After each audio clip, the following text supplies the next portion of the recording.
Hello and welcome to Sleepy Stories, a cozy corner where gentle bedtime stories and peaceful moments come together to help you drift off with ease.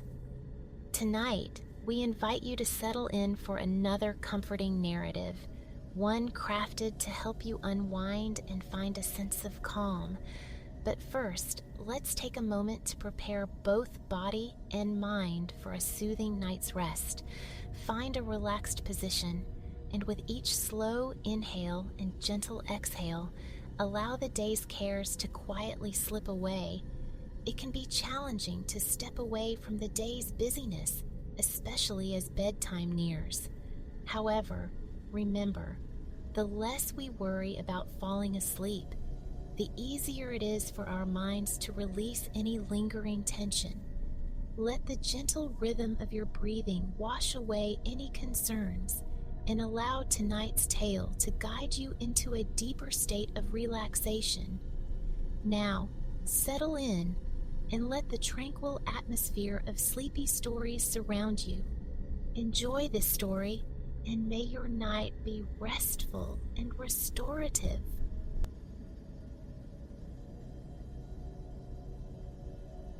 Agra breathes a cool sigh across the land, the year settling into 1640.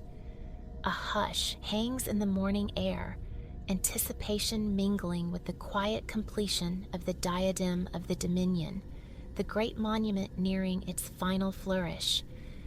Emperor Azam Shah conceived this marvel, a testament sculpted in devotion for his cherished empress, Nadira Banu, whose earthly form found its rest here some years prior. Though born as a shared tomb, destiny would etch it into global memory as an unparalleled emblem of love. Its sheer beauty and the profound sentiment behind its creation, destined to resonate through ages. You stand now before its immense gates, the crispness of dawn a tangible presence on your skin. Poised on the Yamuna's southern embankment, the structure radiates a dazzling, almost blinding whiteness, though the river itself remains unseen from this vantage. Its distant, rushing voice provides a constant undertone, punctuated by the sporadic, gentle melodies of awakening birds. A matinal symphony unfolds, stirring within you a quiet gratitude for this early audience. Somewhere, carried softly upon the breeze, a man's voice lifts in morning prayer. Its resonant notes entwine with the birdsong and the river's murmur, a sound both profoundly soothing and deeply stirring. Closing your eyes, you isolate the thread of his voice, letting it wash over you. Around the diadem, the city begins to stir. Cultivators make their way toward unseen fields. Herders guide their flocks. From scattered corners, roosters issue their sharp cries, echoing clearly in the pristine air.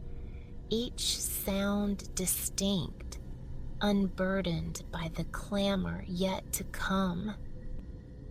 One day, this skyline will bristle with structures, but for now, space stretches generously between the diadem and the few other vibrant domes punctuating the horizon.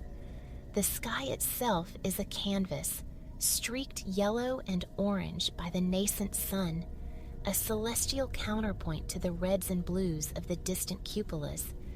Agra, once the very heart of Azam Shah's empire, still wears its significance proudly, despite the capital's recent shift to Delhi in 1638. The city's splendor persists, a testament to the emperor's passion for art and architecture.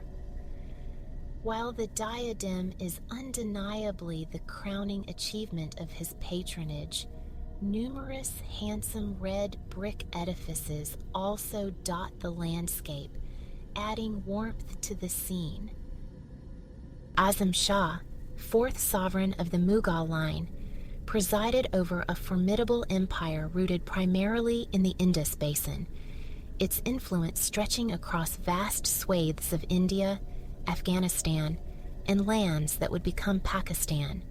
The Mughals, renowned patrons of the arts, wove elements of Persian life into the South Asian tapestry, creating a rich cultural legacy destined for longevity.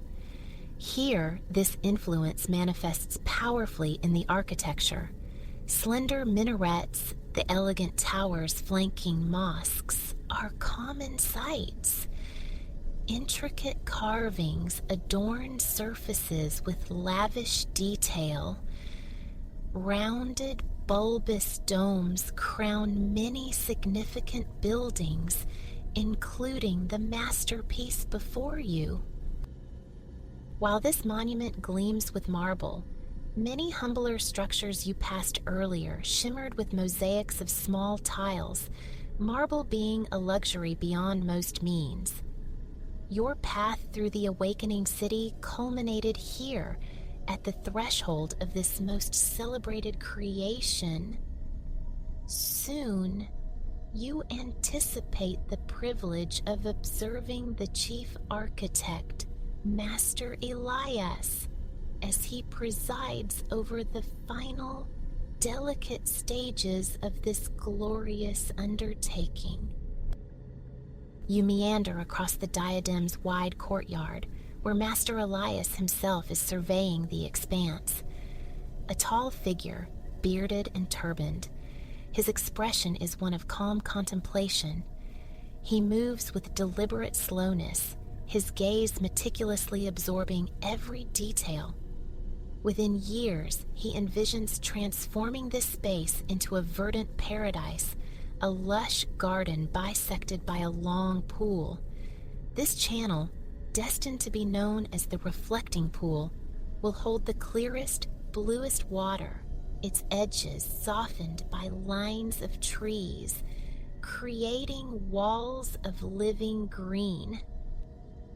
Not far off, Master Elias paces the area marked for the pool, inspecting corners, ensuring readiness for the work ahead.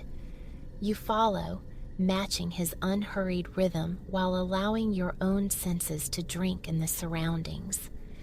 The garden's planned design draws inspiration from the Islamic vision of paradise, quartered by 4 symbolic rivers flowing from a central source.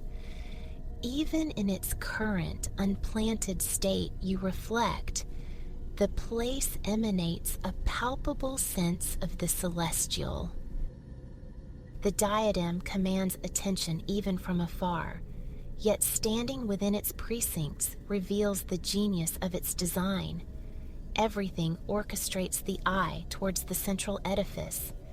It is a sight that seizes your focus and refuses to relinquish it. The white marble, ignited by the first oblique rays of the sun, possesses a mesmerizing luminescence. Polished to perfection, the white-gray stone glistens everywhere, appearing impossibly pristine, as if quarried only yesterday. Indeed, the marble hailed from a small town in Rajasthan, famed for yielding the world's finest. Only the superlative sufficed for the emperor's beloved consort. Yet, the diadem is not solely marble. Beneath the surface, a foundation of sandstone provides strength, clad entirely in marble plates, marrying structural integrity with aesthetic perfection. At the complex's heart rises a massive rectangular base, crowned by the iconic, gently swelling central dome, often likened to an onion. The structure's apex pierces the sky at over 70 meters, a commanding silhouette against the horizon. 4 tall, elegant minarets stand sentinel, detached from the main tomb, but visually framing the central dome when viewed from the garden, imparting a profound sense of depth and grandeur. Their rounded tops echo the main dome on a smaller scale, the entire composition resonating strongly with traditional Persian architectural principles. The central dome presents a surface of impossible smoothness, utterly flawless. It defies belief that such perfect curvature could be coaxed from immense, rough blocks of stone. The ground beneath your feet, destined to be garden, is covered in soft grass that yields slightly with each slow step towards the monument. You find it difficult to absorb its beauty all at once. The sheer scale and perfection of the dome are dazzling, compelling you to gaze intently, seeking to burn the image into your memory forever. Your eyes catch movement near the base of the main structure, steps where a few artisans sit, perhaps sharing morning chai and a simple meal before resuming their day's work. Their charge is the intricate tapestry of carvings, engravings, and calligraphy that adorns the interior. It is these embellishments, the soul within the stone, that you have come specifically to witness, seeking to comprehend the depth of artistry poured into this extraordinary place. Master Elias pauses at the gateway to the primary structure, examining in detail by the door, an entrance unlike any you have ever encountered, as grand as every other element here. A colossal arch vaults overhead, its panels alive with complex floral tracery. You notice Arabic calligraphy as well, though it appears only partially completed. Perhaps some of the workers you saw moments ago are the very artists responsible for this script, you muse, marveling at their evident skill. Leaning closer, you trace the fine black lettering inlaid into the stone, admiring the elegant flourishes and swooping curves. This great gate, the Pishtak leading into the tomb complex proper, is renowned for its primary inscription, already completed some years ago in 1609. O soul, thou art at rest. Return to the Lord at peace with him, and he at peace with you. Numerous verses from the Quran grace the monument, befitting its essential purpose as a final, hallowed resting place. Many of the diadem's inscriptions and decorative motifs feature floral designs, abstract geometric patterns, and flowing calligraphic lines. In certain areas, the luminous marble is inlaid with jet black jasper, a variety of quartz, creating striking contrasts. You learn that the inscriptions positioned higher on the walls are rendered in larger script, ingeniously scaled so that a viewer on the ground can still discern the lettering. Even the most minute detail here feels utterly deliberate, born of meticulous planning. You follow Master Elias as he moves towards the central chamber of the main mausoleum. Approaching, you discern the subtle sounds of artisans within the vast resonant space, diligently working on the delicate walls. The soft, rhythmic tapping of their chisels and small hammers echoes, amplified by the emptiness. Occasionally, a worker pauses. The tapping fades as he blows away fine stone dust, inspecting his progress. Then, satisfied, the gentle percussion resumes, filling the air. You find yourself walking at a more leisurely pace, unconsciously adopting the slow cadence of their craft, trying to absorb the sheer magnitude of human effort crystallized in this chamber. The great dome you admired from the garden now forms the soaring ceiling above. Inside, the marble gleams with the same intensity as it did externally. Sunlight streams through intricate, lace-patterned stone screens in the openings. Jolly work, bathing the space in a warm, golden luminescence. Tiny dust particles drift lazily through these shafts of light, catching the sun like fine, airborne sugar, shimmering like fairy dust when the angle is just right. The jolly screens themselves are as masterfully wrought as the carvings and inscriptions. Hewn from massive stone blocks, their delicate, latticed appearance belies their origin, appearing as fine, interlacing strands of stone. The filtered sunlight illuminates the surrounding marble walls, suffusing the room with an ethereal glow. Few have trod these floors. The building feels new, immaculate, possessing the unique allure of a place scarcely visited. Ladders and platforms still stand here and there, vestiges of the immense construction effort, but most equipment has been cleared. A lone worker sweeps the marble floor with a broom fashioned from bamboo, its rhythmic swishing a soft counterpoint to the distant tapping. Your attention returns to the architect, Master Elias. He is now closely inspecting a section of the wall separating this octagonal chamber from the inner sanctum. A flicker of curiosity draws you towards him. As you approach, you notice distinct features on this wall. Flanking the doorway to the innermost chamber are shallow alcoves carved into the stone, gently curved and culminating in a subtle point. You watch as the architect runs a careful index finger along the edge of one alcove, undoubtedly assessing the smoothness of the carving, determining if further sanding or refinement is needed.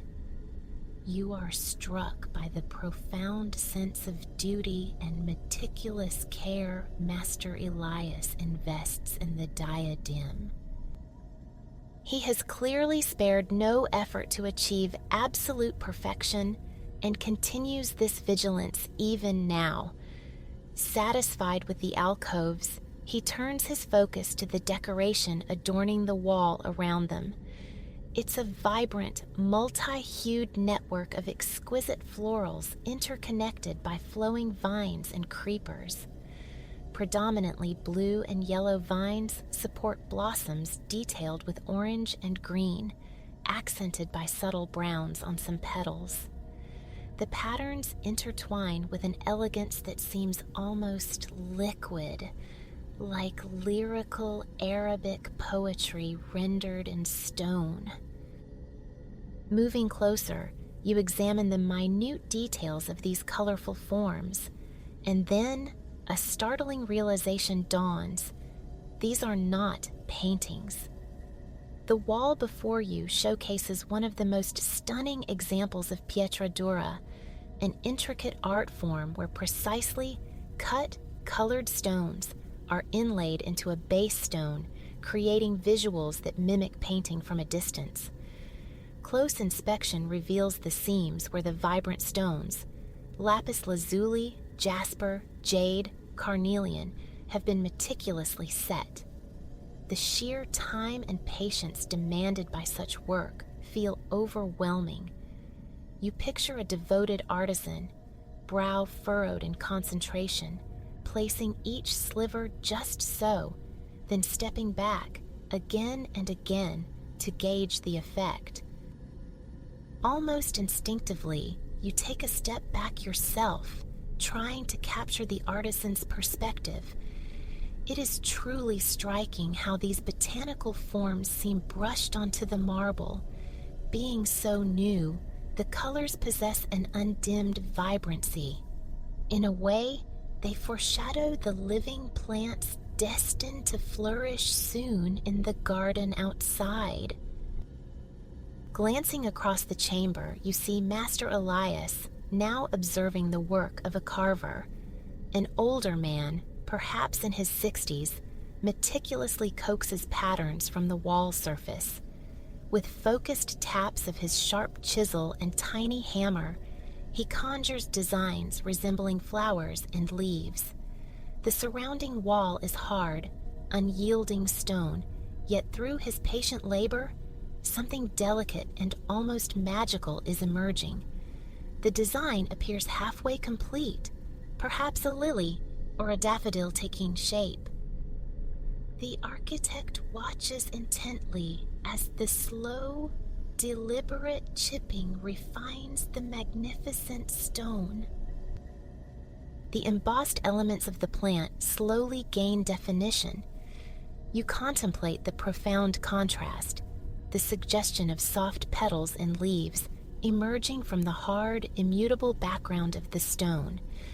Beauty, you realize, resides everywhere around you, latent, merely awaiting the steady, gradual revelation by an artist's skilled hand.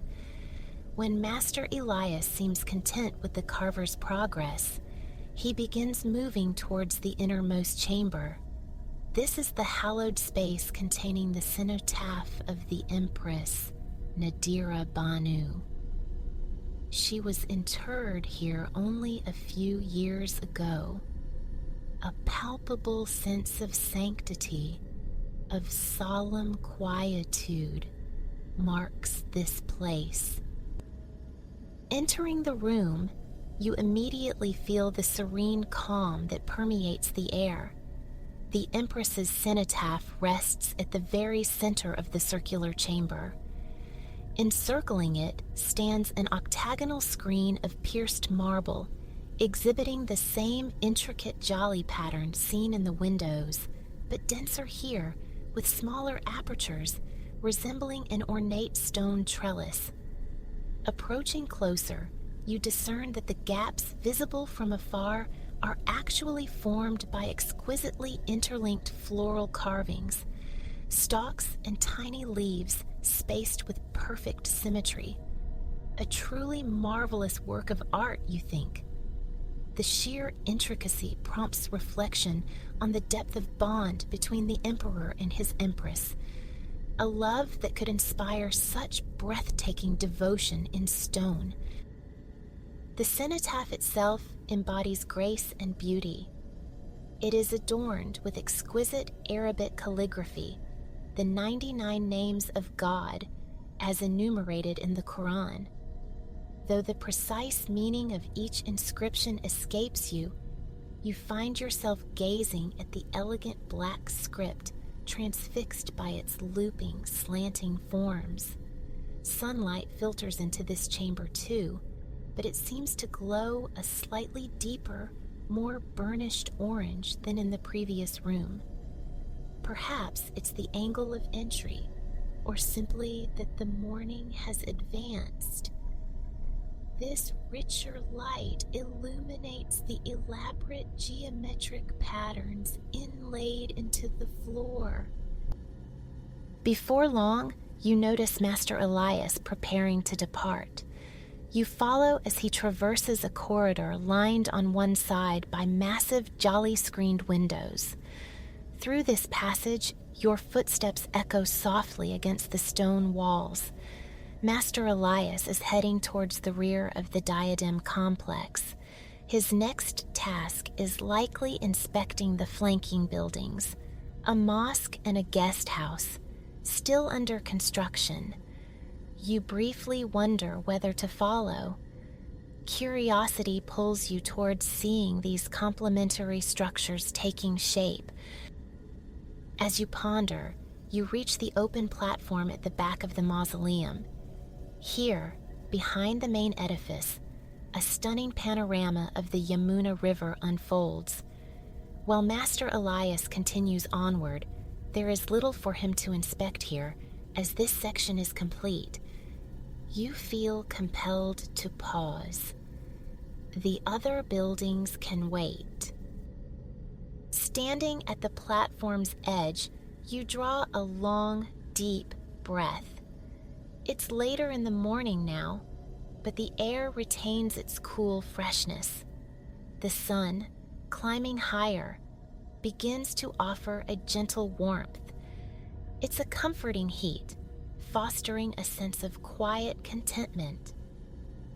You reach out, touching the marble balustrade of the platform, running your fingers across its surface.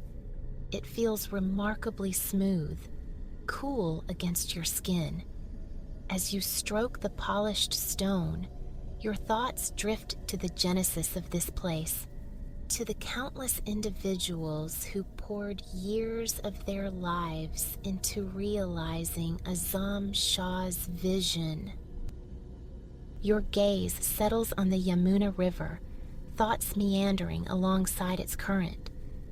The diadem is magnificent in isolation, you concede, but the presence of the river, its sight, its sound, adds an entirely different dimension to the experience. The water appears pristine and clear, flowing between wide banks. Down by the edge, a pair of horses drinks peacefully before moving on. It occurs to you that one could easily spend hours right here, simply gazing at the river, allowing the mind to wander back through the succession of wonders witnessed this morning. There will be more to see, more to do later, but for this moment, you are utterly content. You know, with certainty, that this day will remain etched in your memory, indelible. It feels as though the diadem has become a part of you now. Tonight, your dreams will likely be filled with visions of colorful inlaid vines and luminous white marble, underscored by the clear, fresh murmur of the river. You feel the love that radiates from every carving, every carefully considered line. Like innumerable visitors before and countless yet to come, you have been utterly captivated by the grandeur of this place.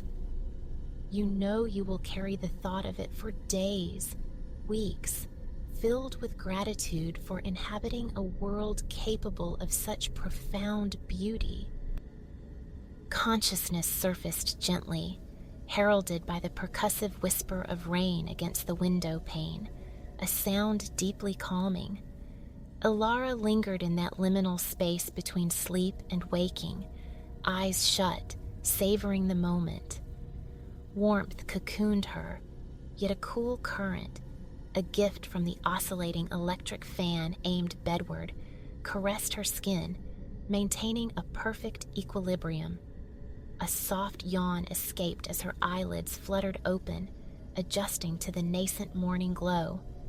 Dawn was breaking, painting the sky outside, and the curtains, left ajar the night before, danced lightly in the fan's breeze.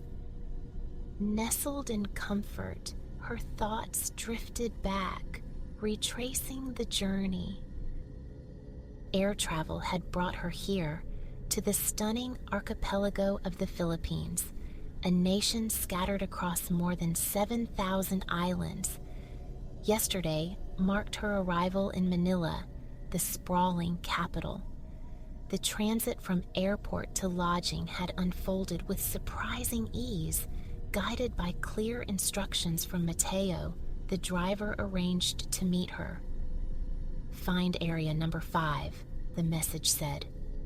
Stepping through the sliding glass doors, the city's embrace was immediate, a palpable heat, thick with the unmistakable scent of holiday humidity.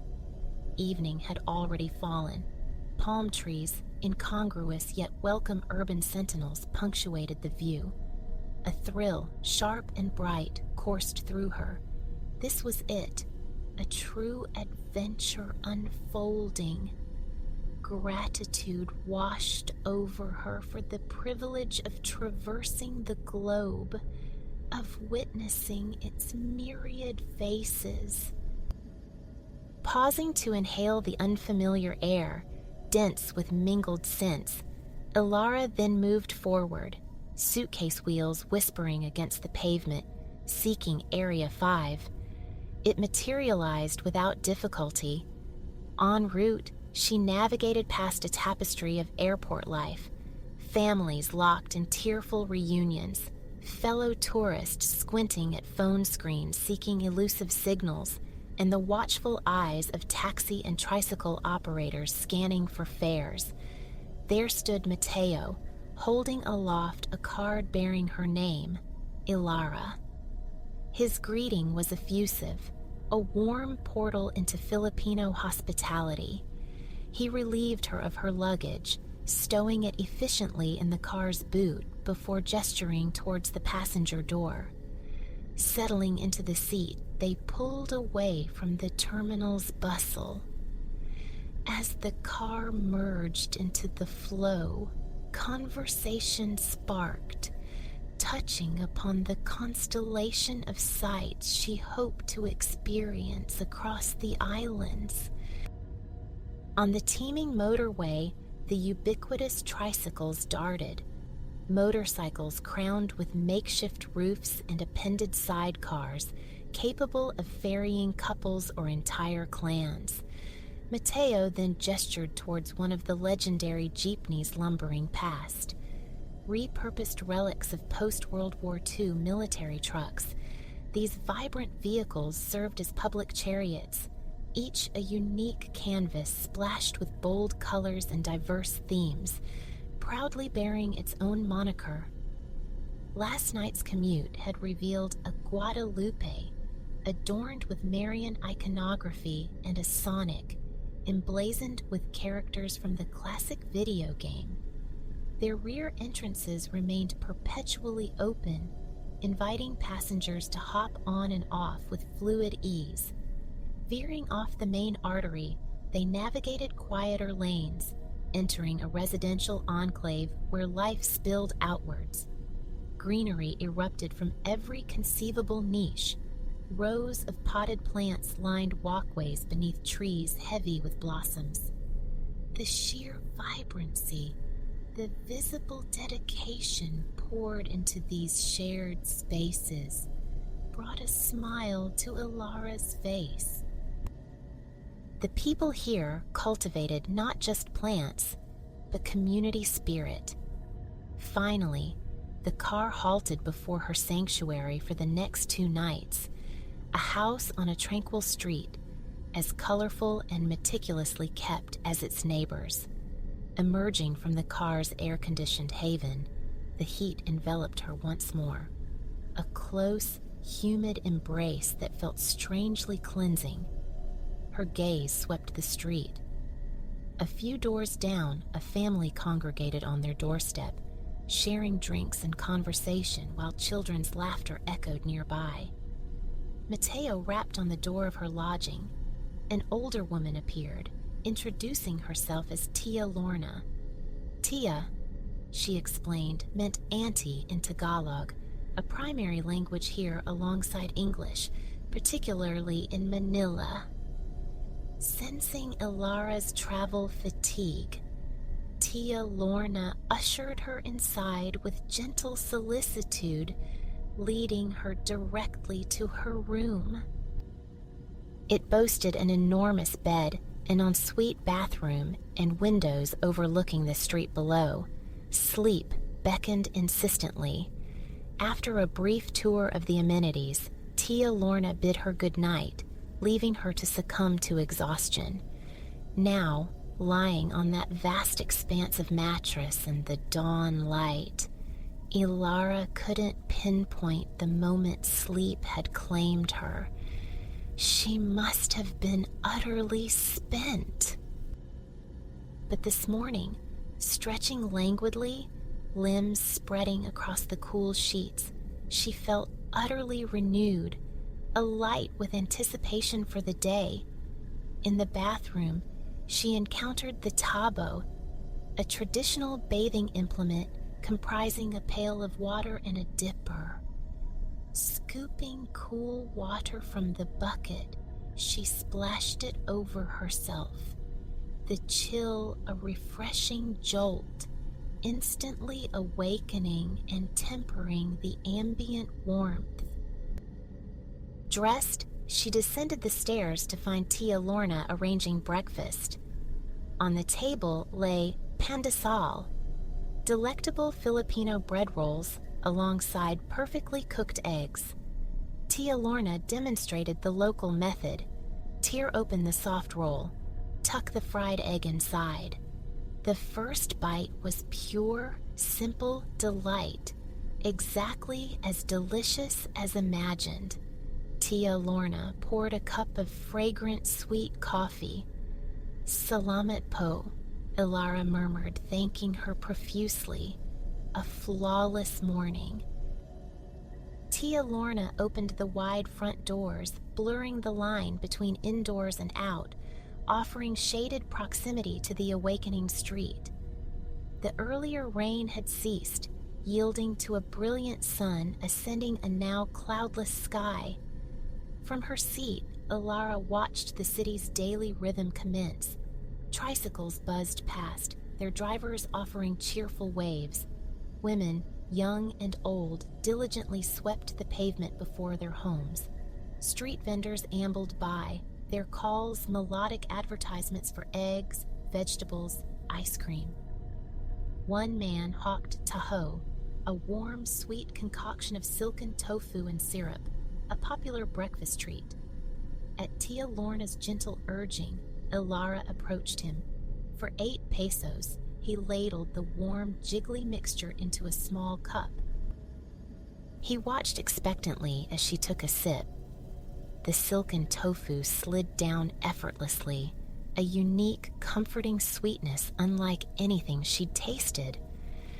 "Masarap," she managed, thanking the vendor, whose face lit up with pleasure.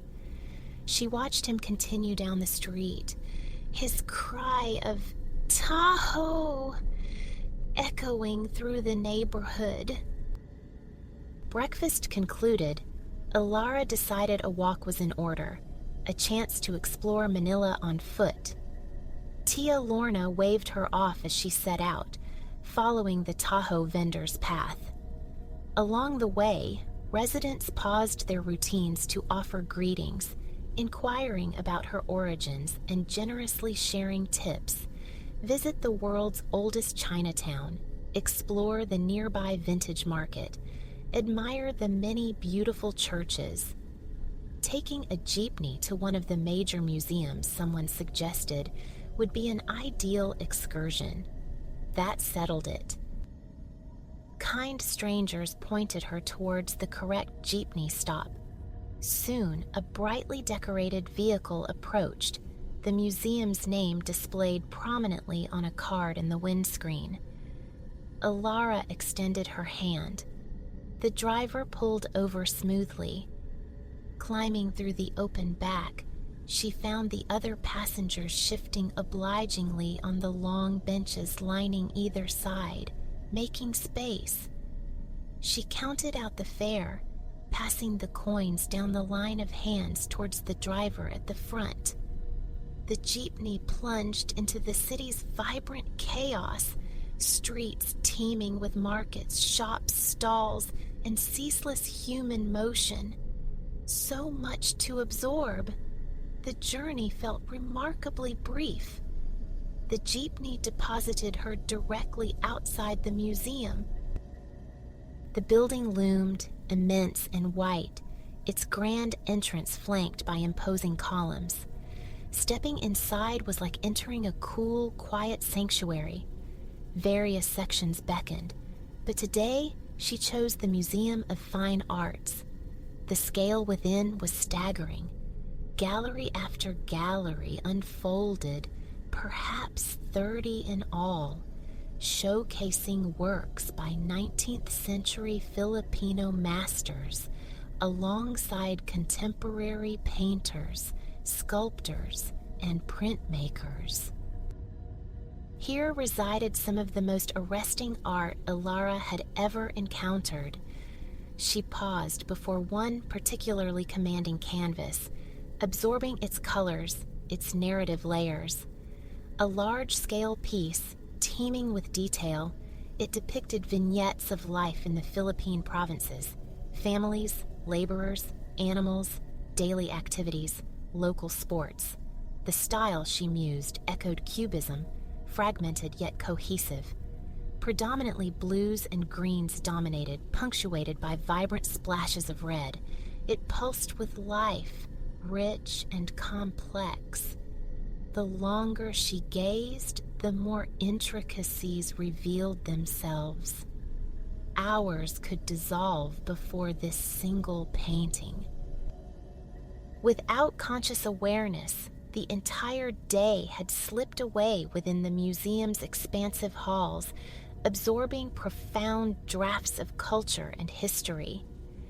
It felt almost like traversing the archipelago itself, though nothing could truly replace the sensory immersion of first-hand experience.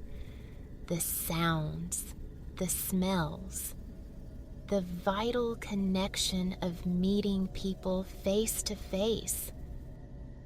She made her way towards the exit, offering thanks to the gallery staff. Emerging into the daylight revealed a subtle shift. The air had cooled. The sun hung lower in the sky. The city was beginning its gentle descent into evening. A short walk to a coffee shop seemed appealing, a chance to sit and observe the passing traffic. A small establishment nearby offered an outdoor table. No sooner had she settled than a menu appeared, listing coffees sourced from different provinces. She chose one from Palawan, her next destination. When the waiter returned with a steaming cup of rich, dark brew, Ilara inquired about the tricycles. He affirmed that a ride was essential before leaving Manila, though he cautioned that their range was limited. She might need to be dropped near her destination and walk the final stretch. That sounded perfectly manageable. For now, contentment settled over her. The evening air was balmy, each passing moment a fresh tableau. The Palawan coffee was exquisite. The waiter had also brought a small plate of hopia, his favorite snack, he confided, small sweet pastries filled with bean paste. They complemented the coffee beautifully. She thanked him warmly, shaking his hand before departing. He waved her off with wishes for a wonderful remainder of her trip. Strolling down the street, she soon spotted an approaching tricycle. A wave brought the driver to a halt beside her. He listened to Tia Lorna's address, nodded, and confirmed he could drop her just around the corner. He offered a choice: the sidecar or the seat behind him on the motorcycle. Ilara opted for the sidecar, a compact, open-sided compartment with a single seat. And then they were off, zipping through the streets. A delightful breeze streamed through the open sidecar. The tricycle proved nimbler than the jeepney, adeptly navigating narrower roads and tighter spaces. Gradually, the surroundings grew familiar. She recalled seeing a distinctive, large white house on a corner the previous night, its windows adorned with curved metal railings overflowing with plants. There it was now, coming into view. The driver eased the tricycle to the curb. Ilara carefully extracted herself, mindful of the low roof. The driver checked she knew her way before accelerating away. Birds had begun their vespers as she turned down the street marked by the White House. As she walked, people seated outside their homes offered greetings. She recognized some faces from the morning, the ones who had offered sightseeing advice and directions to the jeepney stop. They inquired about her day. She recounted her enjoyment of the museum and her first taste of hopia. Laughter followed, along with playful instructions to bring some back next time. She laughed too, promising she would. Approaching Tia Lorna's house, The aroma of something delicious cooking wafted out to meet her. The front doors stood open, welcoming her in. A quick freshening up before dinner seemed wise. Tia Lorna called a greeting from the kitchen. Ilara replied she'd be down shortly. Sige. Tia Lorna responded, go ahead, or sure. Standing before the basin, Ilara turned the tap, letting cool water run over her hands. Lathering the soap between her palms, she worked up a froth, rinsing thoroughly before leaning over to splash her face. The coolness was instantly reviving, a pleasant sensation against her skin. Reaching for a soft towel hanging nearby, she gently patted her face dry. Much better. Descending the stairs once more, drawn by the enticing scent of dinner, she found the table laden with a wonderful meal. A large bowl brimming with vegetables in a rich, tomato-based sauce immediately caught her eye. Pinakbet, a beloved dish, served alongside fluffy white rice. Tia Lorna emerged from the kitchen bearing a bowl of rice just as Ilara sat down. Accepting it with thanks, Ilara spooned a generous portion onto her plate, followed by a helping of the vibrant pinakbet, letting the sauce mingle with the grains. Salivating, she politely waited for Tia Lorna to serve herself before taking the first bite. Scooping rice, sauce, and vegetables onto her spoon, she finally tasted it. Perfection. The vegetables were tender, yet retained their individual textures, the rice light and airy. Ilara recounted her day, vividly describing the painting that had captivated her at the gallery. Tia Lorna nodded knowingly as she listened. Ah, Vicente Manansala, she said. My favorite painter. When asked about her impressions of Manila, Ilara responded honestly, it's one of the most uniquely wonderful places I've ever visited.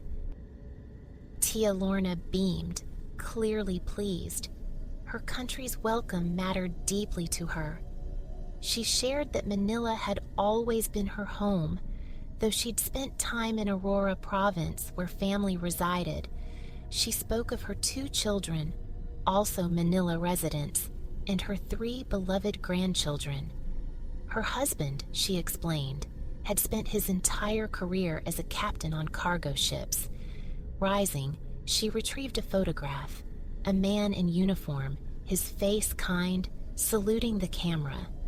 Tia Lorna spoke of him with deep affection and evident pride. Before retirement, he would be away for 9 months at a stretch. The long separations were difficult initially, she admitted, but they adapted. His homecomings were filled with tales of faraway lands, gifts for her and the children from his global voyages.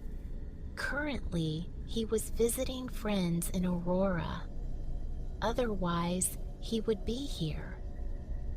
It's a shame you missed him this time, Tia Lorna lamented. He is much fun. Next visit, you must meet him. Have dinner together. Smiling, Ilara promised she would. A profound sense of safety and ease enveloped her in Tia Lorna's presence. It felt as though she'd known this warm, nurturing woman far longer than a single day. Tia Lorna then shared photos of her children and grandchildren, recounting their achievements with grandmotherly pride. Your family is lucky to have you, Ilara observed sincerely. Soon, Ilara's eyelids grew heavy. Tia Lorna gently noted it was bedtime. Rest was needed before tomorrow's long journey to Palawan, a large island famed for its breathtaking beauty at the southwestern edge of the archipelago. Anticipation stirred within her. Upstairs, she opened her room door. Switching on the fan sent ripples across the bedsheets. Slipping beneath the cool linen, her head sank into the pillow. Eyes closed, she listened to the fan's rhythmic oscillation, a soothing mechanical lullaby. The room temperature felt utterly perfect. Images surfaced from her trip planning. Palawan's turquoise waters, pristine white sands fringed with palms. These mingled with memories of the perfect Manila day just past, connecting with locals, discovering art and culture, navigating the city by jeepney and tricycle, savoring delicious, unfamiliar foods. As sleep began its gentle pull, visions of sparkling oceans under clear blue skies filled her mind, a seamless transition, as if she were already stepping onto Palawan's shores. Gradually, she sank into a peaceful well of slumber and sun-warmed dreams,